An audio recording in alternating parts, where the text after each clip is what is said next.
Imagine checking the news and seeing that one of the companies you invested in has just paid a dividend. It's a wonderful feeling and a great reminder to stay informed. Your friends are celebrating because the money has already landed in their accounts. You open your banking app. Nothing. You refresh it. Still nothing. Your first thought is probably, has my money disappeared? The good news is this. In most cases, your dividend isn't lost forever. It can usually be recovered if you know the right steps to take. Today, I'll walk you through exactly how to recover a missing dividend and how to make sure it never happens again. Let's get started. Before you panic, one mistake many investors make is assuming the company refused to pay them. That's rarely the case. Most missing dividends happen because of outdated records, incorrect banking information, or incomplete shareholder details. The good news? These are problems that can often be fixed. Let's go through the recovery process one step at a time. The first step you need to take is to confirm that you qualified. Before chasing a missing dividend, ask yourself one important question. Were you actually entitled to receive it?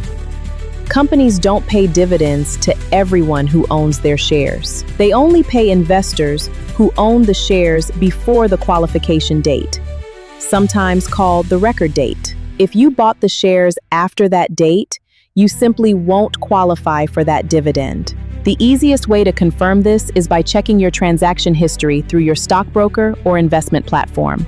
Look at the date you purchased the shares and compare it with the company's qualification date. If you qualified, move on to the next step. Second step is for you to find the company's registrar. Here's something many new investors don't know. The company itself doesn't usually send your dividend directly. Instead, it appoints a registrar. Think of the registrar as the company's shareholder administrator.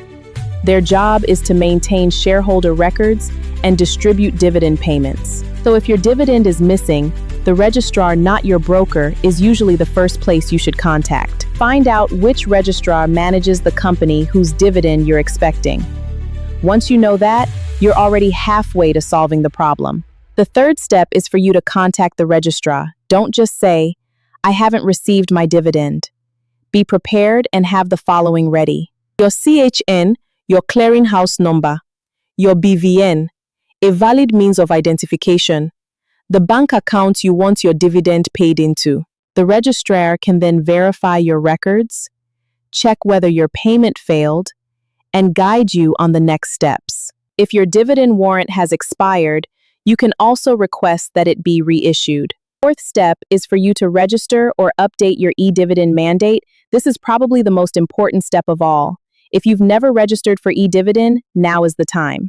Without an e-Dividend mandate, your dividend may be issued as a physical warrant instead of being paid directly into your bank account. If you've already registered but later changed your bank account, make sure your records are updated. This one simple action can save you years of frustration and prevent future dividends from missing. Think of it as giving the registrar the correct address for your money. A small lesson I learned when I first started investing. Something interesting happened. One day, I noticed money had been credited to my account. I had absolutely no idea where it came from. I wasn't expecting a transfer, so I ignored it at first.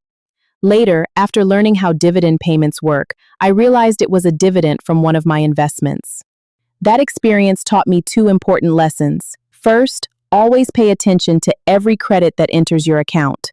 Second, understand how the investment process works, because knowledge helps you recognize opportunities and avoid unnecessary panic. If your dividend hasn't arrived, don't immediately assume your money is gone.